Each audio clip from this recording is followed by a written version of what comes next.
मेरा पैगाम मोहब्बत है जहाँ तक पहुँचे। हबीब ऑनलाइन यूट्यूब चैनल में आपका इस्तकबाल है।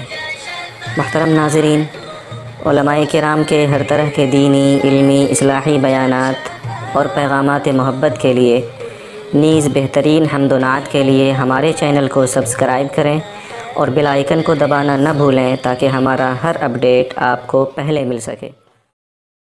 दूसरे वाक़े का तज़किरा किया है सैयदना ईसा अलैहिस्सलातु वस्सलाम की वालिदा हज़रत मरियम का, जिसका तज़किरा अभी ज़िम्नन आया है कि हज़रत ज़करिया अलैहिस्सलाम ने हज़रत मरियम की परवरिश और उनकी देख रेख, उनकी तरबियत का फ़रीज़ा अंजाम दिया था। जब ये बड़ी हो गई, उसी कमरे में रहती थी, बड़ी हो गई तो एक ख़ास जगह उनके लिए ऐसा बनाया गया जहाँ पर्दे का इंतज़ाम भी हो और साथ साथ अगर वो धूप में बैठना चाहें या और कुछ ऐसी ज़रूरतें पूरी करना चाहें, नहाना चाहें तो वहाँ बैठ सकें, धूप में रहना चाहें तो धूप में बैठें। ऐसी एक जगह उनको वहाँ बना दी गई ताकि वहाँ निकलें, धूप में बैठें, बाल में कंघा करना हो तो बाल में कंघा कर लें, या और कोई ऐसी ज़रूरत पूरी करनी है धूप में रहकर और किसी की निगाह न पड़े तो वो भी काम कर लें।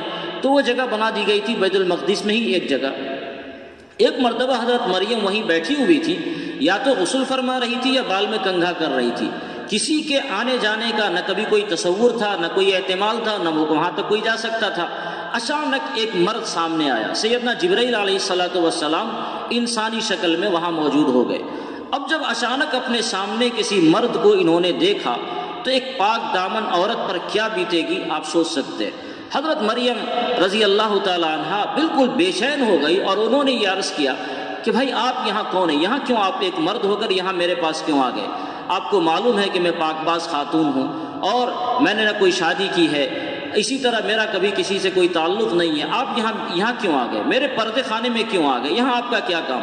तो हज़रत जिब्राइल अलैहिस्सलाम ने फ़ौरन बताया कि नहीं, मैं इंसान नहीं हूँ, मैं अल्लाह के भेजा हुआ फ़रिश्ता हूँ और आपको एक बच्चे की बशारत देने के लिए आया हूँ। जब ये क्लियर हो गया कि हज़रत जिब्राइल फ़रिश्ता हैं तो फ़रिश्ते से पर्दा वर्दे का कोई मसला नहीं होता है, लेकिन ये बशारत देना कि आप यहाँ बच्चे की विलादत हुई, इस खबर ने गोया हज़रत मरियम की जान ले ली कि भाई मेरे यहाँ बच्चे की विलादत कैसे होगी?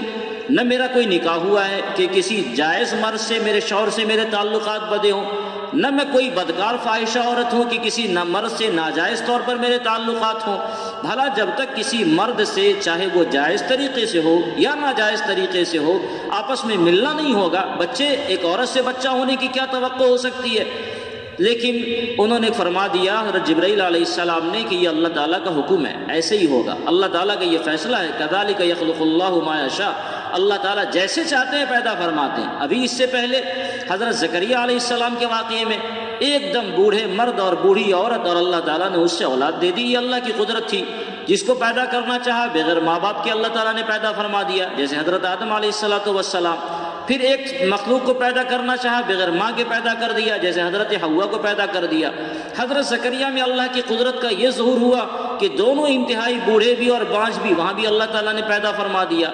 अब एक कुदरत का यहाँ ये ज़हूर होना था कि बग़ैर बाप के अल्लाह ताला को पैदा करना था, इसके लिए हज़रत मरियम का इंतखाब किया गया।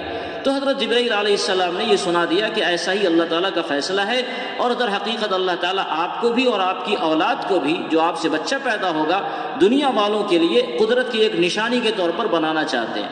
और हज़रत जिब्राइल अलैहिस्सलाम दूर खड़े थे, यहीं से फूंक मारा, ये फ़ौरन हमल हो गया और हमल होने के साथ साथ चाके गिरेबान इसमें फूंक मारी है। फूंक जैसी मारा, इसके ज़रिए ये हवा गई और बदन में दाखिल हो गई और बदन में दाखिल होने के बाद मिनटों सेकंडों में हमल भी हो गया और वो हमल तैयार भी हो गया। ये नहीं कि 9 महीने का वक्फा लगा, नहीं, हमल हुआ और हमल उसी दिन तैयार हो गया। अब जब हमल तैयार हो गया तो हज़रत मरियम परेशान हो गई कि अब क्या होगा मेरे साथ। ये आबादी से छुप छुपाते दूर एक जगह चली गई ताकि कोई हमें न देखे। अब वहाँ गई, दरख्त का एक साया था, खजूर का दरख्त था, वहीं के साए में वो बैठ गई और अपनी ज़िंदगी पर बिल्कुल मातम कर रही थी कि न जाने मेरे साथ क्या होगा, काश मैं मर चुकी होती, मैं पैदा न हुई होती। इस तरह की तमन्ना गोया करने लगी कि मैं तो पाकबाज औरत हूँ और ये बच्चा लेकर मैं गांव समाज में जाऊँगी तो लोग क्या कहेंगे। एक तरफ दर्द ज़े था, दूसरी तरफ कोई सहारा नहीं था, किसी तरह के आराम का कोई बज़ाहिर ज़रिया नहीं था, भूख प्यास को मिटाने का कोई इंतज़ाम नहीं था। और वहाँ बेआबो गया मैदान में एक दरख्त के साए में, खजूर का दरख्त था जिस पर शायद फल भी लगा हुआ नहीं था, वहाँ बैठ के इस तरह गोया परेशानी का इजहार कर रही हैं تو اللہ تعالیٰ نے پھر وہاں پانی کا انتظام کیا، زمین سے پانی نکلنا شروع ہوا، اور پھر اسی درخت میں جو جس میں کوئی پھل نہیں تھا، اللہ تعالیٰ نے کھجور پھل فوری طور پر اللہ تعالیٰ نے اس کا انتظام فرمایا، اور حضرت مریم سے یہ کہا کہ درخت کو ہلاؤ، یہ پھل تمہیں آ جائے گا، اس پر چڑھنے کی ضرورت نہیں ہے۔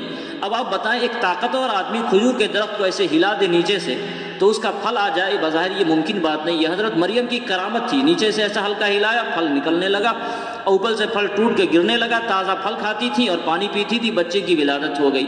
اب سوال یہ تھا کہ اس کو آبادی میں لے کر کیسے جائیں، یہ ایک بڑا مسئلہ تھا۔ تو اللہ تعالیٰ نے حکم دیا حضرت جبرائیل کے واسطے سے کہ ایسا کرو کہ تم روزہ رکھ لو۔ اس زمانے میں مختلف روزے رکھے جاتے تھے، کہا بولنے کا روزہ رکھ لو، تمہیں بولنا نہیں ہے، جب بھی لوگ پوچھیں خاموش ہو جانا ہے، اور اس بچے کی طرف اشارہ کر دینا، باقی ہم سمجھ لیں گے، ہماری قدرت سمجھ لے گی کیا کرنا ہے۔ چنانچہ اس بچے کو لے کر آبادی میں جب تشریف لائیں تو اب لوگوں نے جب گود میں بچہ دیکھا تو چیمیں گوئیاں شروع ہو گئی کہ ارے مریم، ہم تو تمہیں ایسا نہیں سمجھتے تھے، تم بڑے پاک باز گھرانے کی بچی تھی، تم خود ایسا تھی، تمہارے بارے میں تمہاری نیکی کے، تمہارے تقوی کے، تمہاری طہارت کے چرچے تھے، اور یہ کیا ہوا کہ تمہارے گود میں بچہ آ گیا؟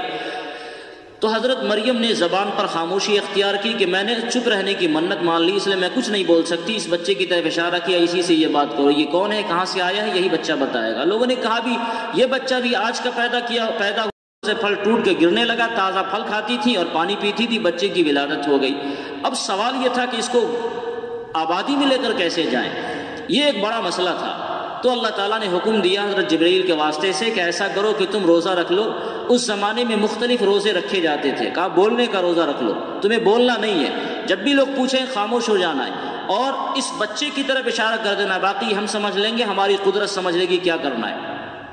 چنانچہ اس بچے کو لے کر آبادی میں جب تشریف لائیں تو اب لوگوں نے جب گود میں بچہ دیکھا تو چیمیں گوئیاں شروع ہو گئی کہ ارے مریم، ہم تو تمہیں ایسا نہیں سمجھتے تھے، تم بڑے پاک باز گھرانے کی بچی تھی، تم خود ایسا تھی، تمہارے بارے میں تمہاری نیکی کے، تمہارے تقوی کے، تمہاری طہارت کے چرچے تھے، اور یہ کیا ہوا کہ تمہارے گود میں بچہ آ گیا؟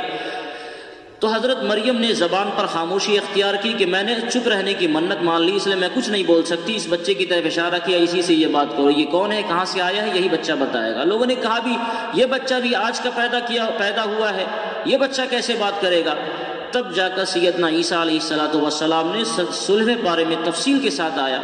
حضرت عیسیٰ علیہ السلام نے اس شیر خارگی کے زمانے میں جب آپ کی ولادت کو 1 یا 2 دن شاید ہوئے تھے، انہوں نے فرمایا انی عبد اللہ آتانی الکتاب وجعلنی نبیا وجعلنی مبارکا اینما کنت واوصانی بالصلاة والزکاة ما دمت حیا وبرا بوالدتی ولم یجعلنی جبارا شقیا والسلام علی یوم ولدت ویوم اموت ویوم ابعث حیا۔ اتنا لمبا خطاب لوگوں سے کر کے حضرت عیسیٰ علیہ السلام نے ماں کے گود میں لوگوں کو مطمئن کیا کہ میری والدہ خدا نہ خواستہ نعوذ باللہ کسی طرح کے کوئی جرم کا ارتکاب نہیں کیا، بلکہ میں اللہ کا ایک بندہ ہوں۔ در حقیقت اللہ رب العزت کو معلوم تھا کہ حضرت عیسیٰ علیہ السلام کے ساتھ دنیا کیا کرنے والی ہے۔ بعض لوگوں نے ان کو اپنا دشمن بنا لیا، اور بعض لوگوں نے ان کو خدا کا بیٹا بنا دیا، خدا بنا دیا۔